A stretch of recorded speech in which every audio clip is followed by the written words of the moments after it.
नर्मदे हर, जय रामकृष्ण हरि। उत्तर वाहिनी मां नर्मदा परिक्रमा के क्या नियम है? तो आज हम आपको इस वीडियो में 10 महत्वपूर्ण नियम बताएंगे।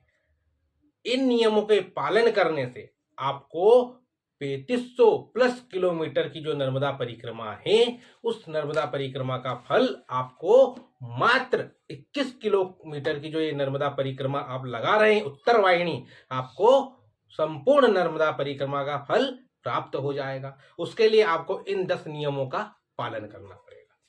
तो आइए हम वीडियो को आरंभ करें। उससे पहले आपसे एक निवेदन करें कि आप हमारे चैनल को सब्सक्राइब कर लीजिए और बेल आइकन दबाइए, जिससे हम जो जानकारी देते हैं वो आप तक पहुंच सके। क्योंकि हम वीडियो बनाते ही इसलिए हैं कि आप लोग इस जानकारी का फायदा उठाएं। जो आप लोगों को पता नहीं, वो आप तक वो सूचना, वो जानकारी आप तक पहुंच जाए। इसलिए आप हमारे चैनल को सब्सक्राइब कर लीजिए। और आज गौर पूर्णिमा है। गौर पूर्णिमा अर्थात जो गौड़ संप्रदाय के चैतन्य महाप्रभु, जो राधा मिलित अवतार थे भगवान के, कृष्ण के, उनका भी आज प्रादुर्भाव हुआ था। और आज होली भी है, तो होली के प्लस आज जो है चंद्र ग्रहण भी है, आज पूर्णिमा भी है। तो आप सभी को बहुत बहुत शुभकामनाएं। आज दान का बड़ा महत्व है, तो आपकी श्रद्धा अनुसार जो आप दान करना चाहे वो दान आप जरूर करें। हमने बारकोड दे रखा है। तो चलिए हम इस वीडियो को आरंभ करते हैं। आप अंत तक वीडियो में बने रहें, क्योंकि नियमों की जानकारी जरूरी है। चलिए हम इस वीडियो को आरंभ करते हैं। तो सबसे पहला नियम है कि उत्तर वाहिनी परिक्रमा जो आप गुजरात से करते हैं, गुजरात में जो तिलकवाड़ा रामपुरा से जो ये परिक्रमा आरंभ होती है, वो कहाँ से आरंभ करें? तो पहला नियम है उत्तर वाहिनी नर्मदा परिक्रमा रामपुरा के कीड़ी मकोड़ी घाट से आपको आरंभ करना है, पहला नियम। दूसरा नियम, नर्मदा जी में स्नान कर सफेद वस्त्र धारण करना है। ठीक है, क्योंकि जो सफेद वस्त्र है ये वैराग्य का प्रतीक है, और माँ नर्मदा जो है वैराग्य स्वरूपनी, वैराग्य की देवी है। ठीक है। और जो पहला नियम हमने आपको बताया कि कीड़ी मकोड़ी घाट से आपको परिक्रमा आरंभ करना है, वो इसलिए क्योंकि जो ये रामपुरा का जो कीड़ा मकोड़ी घाट है रामपुरा, ये इसी स्थान से माँ नर्मदा उत्तर वाहिनी हुई है, उत्तर दिशा में प्रवाहित हुई है।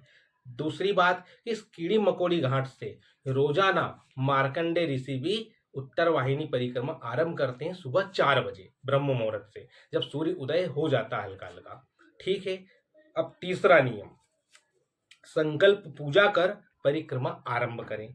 तो आपको यदि कोई ब्राह्मण नहीं मिलता है तो आप नर्मदा जी में स्नान करें, सफेद वस्त्र धारण करें, हो सके तो केश का भी दान करें, मुंडन कराएं, क्योंकि हमारे शरीर के जो सारे पाप है वो बाल में छुप जाते हैं जब हम इस प्रकार का कोई सा धार्मिक कार्य करते हैं, जैसे यज्ञ करते हैं, तीर्थ करते हैं, है ना, नर्मदा जी की परिक्रमा करते हैं। तो आप केश दान करें। केश दान सिर्फ पुरुषों को करना है, महिलाओं को नहीं करना है। उसके बाद आप संकल्प जल में हाथ लेके अपना गोत्र बोलें, है ना, और जो आपकी मनोकामना हो बोल के माँ को संकल्प छोड़ दे। और आप, ये तीसरा नियम। अब चौथा नियम है भक्तों, आपको परिक्रमा दिन में ही करनी है। जो उत्तर वाहिनी ये परिक्रमा होती है, जो चैत्र में होती है, समय गर्मी बहुत होती है, तो इसलिए लोग क्या करते हैं, नियम का उल्लंघन करते हुए रात्रि में परिक्रमा करते हैं। पर रात में परिक्रमा नहीं करना चाहिए, ये राक्षसी बेला होती है। इस समय राक्षस, भूत, प्रेत, किन्नर, ना जाने कितने लोग जो है भ्रमण करते हैं, और माँ नर्मदा का उस समय शयन का समय होता है, तो सोते हुए की परिक्रमा नहीं करना चाहिए। तो ना माँ नर्मदा उस समय शयन अवस्था में रहती है, तो रात में परिक्रमा ना करें, इससे भयंकर दोष उत्पन्न होता है। तो परिक्रमा कब करें? सुबह सूर्य उदय से लेकर सूर्य अस्त तक आप ये उत्तर वाहिनी परिक्रमा कर सकते हैं। ठीक है। पांचवा नियम, परिक्रमा में मौन धारण करें। ये सबसे बड़ा महत्वपूर्ण नियम है कि परिक्रमा करते समय आप मौन रहें। आप जब तक वहां परिक्रमा करें, जब तक मौन रहें, कम से कम बोले, जितनी आपको आवश्यकता हो उतने ही बात करें।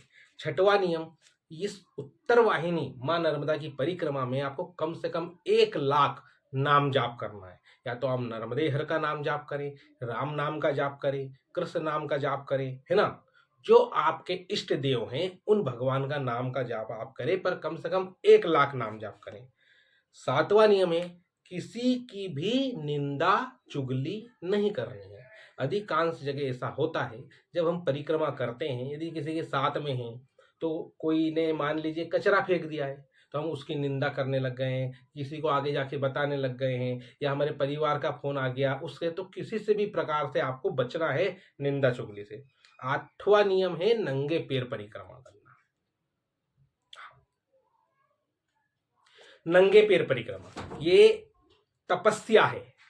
देखिए 3500 प्लस किलोमीटर नर्मदा परिक्रमा का फल हमें सिर्फ 2100 किलोमीटर की परिक्रमा में मिलेगा, तो इतनी आसानी से नहीं मिलेगा, हमें तप करना पड़ेगा। तो इसमें नंगे पैर परिक्रमा लगाने का ही नियम है। पर यदि आपको कोई पीड़ा है, बहुत ज्यादा पीड़ा है ना, तो आप नंगे पैर नहीं चल सकते हैं, तो एक बात अलग है, तो आप चप्पल पहन के कर चल सकते हैं, पर स्वस्थ है तो नंगे पैर ही लगाएं यदि आप संपूर्ण नर्मदा परिक्रमा का फल चाहते हैं तो। अब 9वां नियम क्या है महाराज? 9वां नियम है एक समय भोजन करना है। तो इस परिक्रमा को 3 दिन में पूर्ण करने का कहते हैं संत भक्त। अब आप यदि 3 दिन में परिक्रमा पूर्ण करते हैं तो आप एक समय भोजन करें। यदि 1 दिन में परिक्रमा करते हैं तो भी एक समय भोजन करें, तो वो व्रत हो जाता है। यदि 2 दिन में परिक्रमा करते हैं तो भी एक समय भोजन करें, ठीक है, वो व्रत हो जाएगा। क्योंकि जगह जगह भंडारे होंगे, आइसक्रीम होगी, ठंडा होगा, तो लोग खाते पीते एंजॉय करते हैं, पर वो एंजॉय करेंगे तो एंजॉय वाली परिक्रमा होगी। पर आपको संपूर्ण नर्मदा परिक्रमा का फल चाहिए तो तप करना पड़ेगा, तो आपको एक समय भोजन करना है। अब 10वां नियम सबसे महत्वपूर्ण नियम है, इसको आपको जरूर जरूर जरूर करना है। तो 10वां नियम क्या है महाराज? 10वां नियम है, जब आप रामपुरा से कीड़ी घाट से परिक्रमा उठाते हैं और वापस से आप जो है नर्मदा पूर्ण कर कर जब वापस कीड़ी मकोड़ी घाट पर पहुंचेंगे, तो आपको वहां पर अपना संकल्प का, आपने जो संकल्प किया था है ना, तो उस वापस उसी स्थान पर जाकर आपको वापस से डुबकी लगानी है माँ नर्मदा में। माँ को प्रार्थना करनी है, उनसे याचना करनी है, माँ इस परिक्रमा में हमसे कोई गलती हो गई हो, किसी की निंदा हो गई हो, किसी को हमारी वाणी से, शरीर से किसी भी प्रकार से कष्ट पहुंचा हो, किसी आश्रम के नियमों का हमने उल्लंघन कर दिया हो, किसी ब्राह्मण की हमने किसी भी प्रकार से उनको अपमानित कर दिया हो, है ना, कुछ भी जो भी हो, आप हमें क्षमा करें, ठीक है। अपने पितरों को याद करें, ठीक। उसके बाद डुबकी लगाकर आपके जो वापस से वस्त्र है, उस सफेद वस्त्र को निकाल कर जो आपके वस्त्र हैं उन वस्त्रों को धारण कर लें। उसके बाद आप हो सके तो माँ के तट पर ही कन्या भोजन कराएं। कन्या भोजन बड़ा महत्वपूर्ण है। कन्या भोजन कराएं, 1 कन्या, 2 कन्या, 5 कन्या, 11 कन्या, जितनी आपकी श्रद्धा हो आप इतना कन्या भोजन कराएं। उसके बाद कन्याओं को अपनी श्रद्धा अनुसार दक्षिणा दे दे भोजन कराने के बाद। अब यदि आप चाहें तो सिर्फ खीर भी कन्याओं को पवा सकते हैं, हलवा भी पवा सकते हैं, जैसी आपकी श्रद्धा। चाहे तो 56 भोग पवाएं, ठीक है। कन्या को पूजन करने के बाद आपको क्या करना है? कन्या के चरण पखारना है, या तो पहले ही पखार ले, चरण पखारे, चरण पखार कर चरण की पूजा करें, हार फूल पुष्प चढ़ाएं, उनकी माँ नर्मदा के स्वरूप में उनकी आरती पूजा न करें, जय जगदानंदी इस प्रकार से आरती करें, पूजन करें। माँ को भोग लगाकर फिर माँ का जो चरणामत है उस चरणामत को पान करें, माँ से आशीर्वाद लें। इसके बाद आपकी ये परिक्रमा हो जाती है पूर्ण। अब आपको जो है अपने, जब आप घर जाते हैं तो अपने घर पर आपको सत्यनारायण भगवान की कथा करानी है। हाँ भक्तों, किसी भी ब्राह्मण को बुलाकर सत्यनारायण भगवान की कथा कराएं, क्योंकि ये सत्यनारायण भगवान की कथा की जननी जो है वो मां नर्मदा ही है। मां नर्मदा से ही ये सत्यनारायण भगवान की कथा का प्रादुर्भाव हुआ है। घर घर में जो ये सत्यनारायण भगवान की कथा होती है, इसकी जननी मां नर्मदा है। इसलिए नर्मदा परिक्रमा के बाद भी सत्यनारायण भगवान की कथा जरूर कराएं। ब्राह्मण भोजन कराकर उनको जो भी आप दक्षिणा देना चाहे अपनी श्रद्धा अनुसार दे दे, ठीक। इस इतना सब कुछ करने के बाद आपको 3500 प्लस नर्मदा परिक्रमा का फल प्राप्त हो जाएगा। एक और बात सुनते जाइए, जो भक्त का सामर्थ्य नहीं है, ठीक है, कोई भक्त ऐसे भी हैं माँ के जिनके पास धन नहीं है, तो वो उन्हें क्या माँ का इन नियमों का जो कन्या भोज सत्यनारायण भगवान की कथा नहीं कराएंगे तो क्या फल प्राप्त नहीं होगा? तो होगा, पर वो कैसे होगा? आप मानसिक करें, ठीक है, उस तट पर माँ के स्नान कर कर मानसिक तौर पर कन्या भोजन कराएं, आंखें बंद कर कर धारणा करें कि हम सुंदर सी कन्या को खीर पूड़ी हलवा भोजन पवा रहे हैं, उनके चरण पखार रहे हैं, तिलक आरती कर रहे हैं, उनसे आशीर्वाद प्राप्त कर रहे हैं। और घर जाकर भी मानसिक तौर से आप सत्यनारायण भगवान की कथा श्रवण करें, हवन यज्ञ करें, ब्राह्मण को दान दक्षिणा कर दें मानसिक तौर से, तो आपको वही फल प्राप्त होगा। पर यदि धन है और यदि आप धन होते हुए भी अगर नहीं कर रहे हैं और हमारे बताए द्वारा मानसिक कर रहे हैं, तो फिर वो नहीं होगा भैया। अगर धन नहीं है तो हमारे ग्रंथ, हमारे संत महात्माओं ने नियम बनाया है कि मानसिक कर दे। तो उत्तर वाहिनी परिक्रमा के जो ये महत्वपूर्ण 10 नियम थे, हमने आपको बता दिए।